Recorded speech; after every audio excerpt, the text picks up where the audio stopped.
জাদু মোবাইল গাছটি রতনের দয়াতে আবার সুস্থ হয়ে উঠলেন এবং সে খুশি হয়ে রতনকে কয়েকটি সোনার মোবাইল উপহার দিলেন।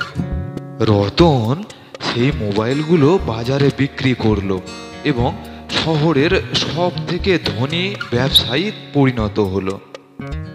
কোনো এক সময় মোবাইল নগর নামে একটি গ্রাম ছিল। গ্রামটির নামকরণ এবং বিশেষ আকর্ষণ হলো একটি জাদু মোবাইল গাছকে ঘিরে। ওই গাছটিতে কোনো ফুল কিংবা ফল হতো না। ফুল ফলের পরিবর্তে গাছটিতে থোকায় থোকায় মোবাইল ফোন ঝুলে থাকতো। কারোর কখনো মোবাইল ফোনের প্রয়োজন পড়লে তারা গাছটির কাছে যেত এবং তাদের মনের কথা গাছটিকে জানাতো। জাদু মোবাইল গাছটিও কাউকে ফেরাতো না।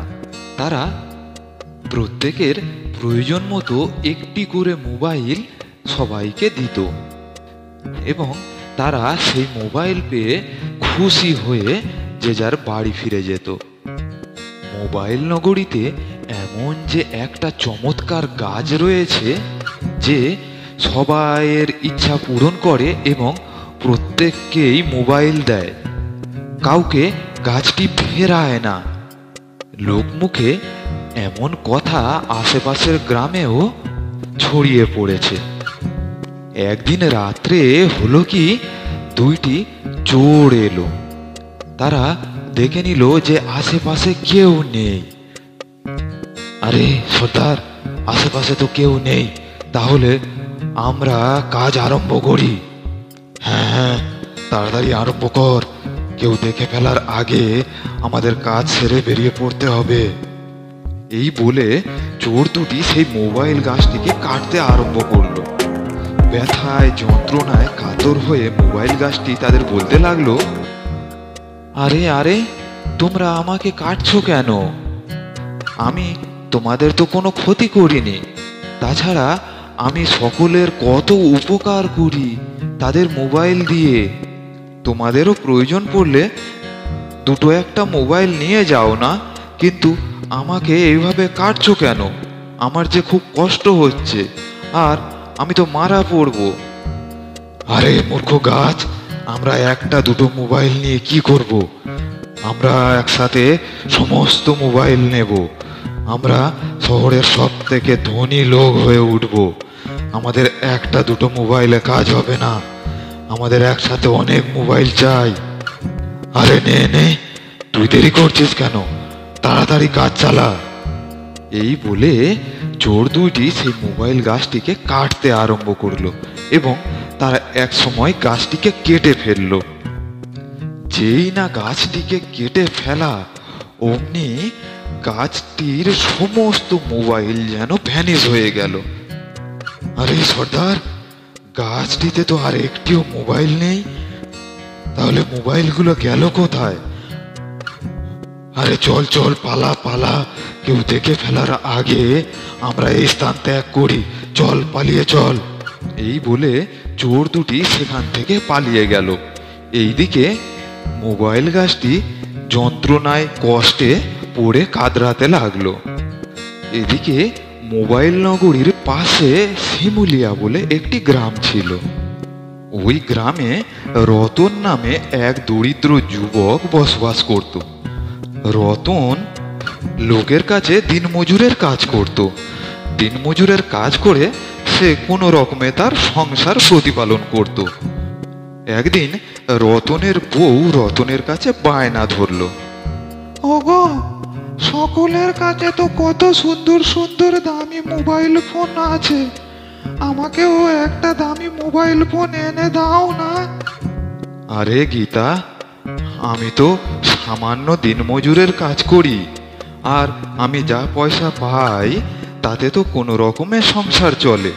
দামি মোবাইল ফোন আমি কোথা থেকে কিনে দেব তোমাকে?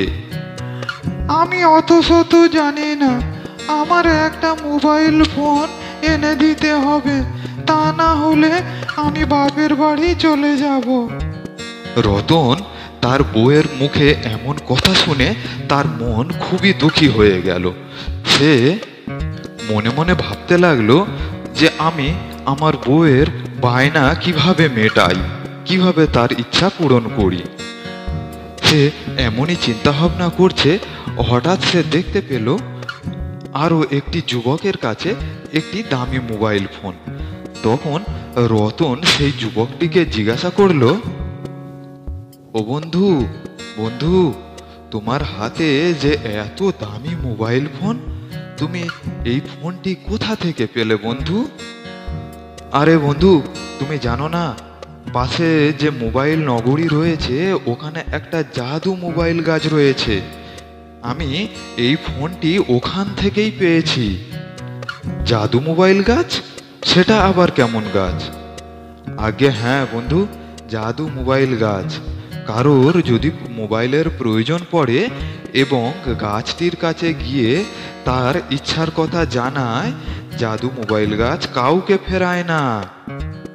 আগে বন্ধু, আমি গেলে আমাকেও কি একটা মোবাইল দেবে গাছটি? হ্যাঁ বন্ধু, নিশ্চয়ই দেবে।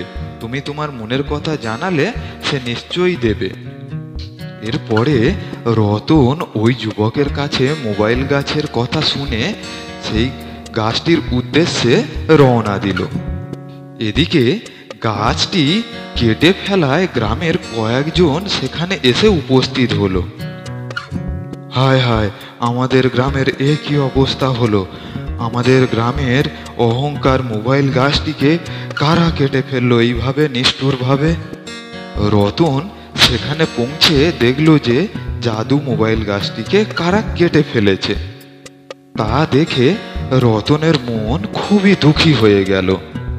রতন বলতে লাগলো, এই জাদু মোবাইল গাছটিকে বাঁচানোর কি আর কোনো উপায় নেই? গাছটিকে আর কি কোনোভাবে বাঁচিয়ে তোলা যাবে না? বন্ধু, বাঁচানো যাবে। তুমি যদি একটু চেষ্টা করো তাহলে আমি আবার আগের মতো বেঁচে উঠতে পারি।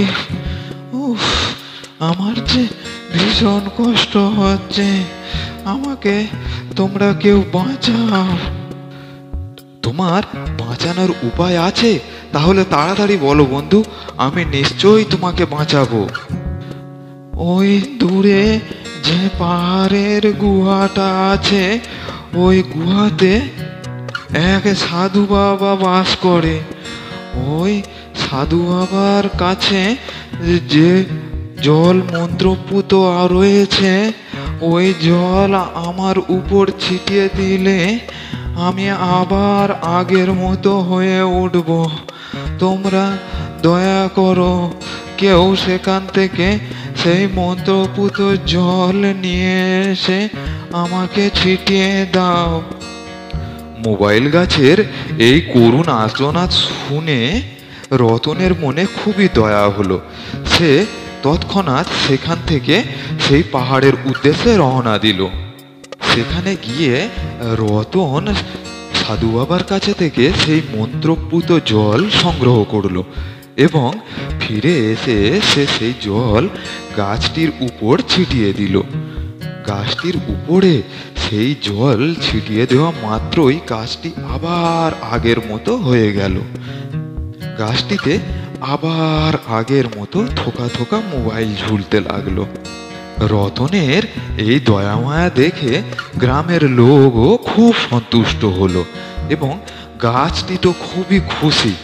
সে খুশি হয়ে রতনকে কয়েকটি সোনার মোবাইল উপহার দিল। সোনার মোবাইল পেয়ে রতন তো খুবই খুশি। সে সেই সোনার মোবাইলগুলো নিয়ে বাড়ি ফিরে এলো। সোনার মোবাইল পেয়ে গীতা তো খুবই আনন্দিত এবং খুবই খুশি এবং অবশিষ্ট মোবাইলগুলো রতন শহরে বিক্রি করে দিল। মোবাইলগুলো বিক্রি করে রতন অনেক পয়সা পেল এবং সে একটি মোবাইলের দোকান খুলে বসলো। ধীরে ধীরে রতন শহরের সব থেকে বড় এবং ধনী মোবাইল ব্যবসায়ী হয়ে উঠল। প্রিয় বন্ধুরা, আজ গল্পটি এই পর্যন্তই। গল্পটি কেমন লাগলো প্লিজ কমেন্ট করে জানান। আর গল্পটি ভালো লাগলে ভিডিওটিতে একটি লাইক দিয়ে চ্যানেলটিকে এখনই সাবস্ক্রাইব করে দিন। তাহলে আমরা প্রতিদিন আপনাদেরকে একটি নতুন নতুন গল্প শোনাতে পারবো। আর ভিডিওটি শেষ পর্যন্ত দেখার জন্য আপনাদেরকে অসংখ্য ধন্যবাদ।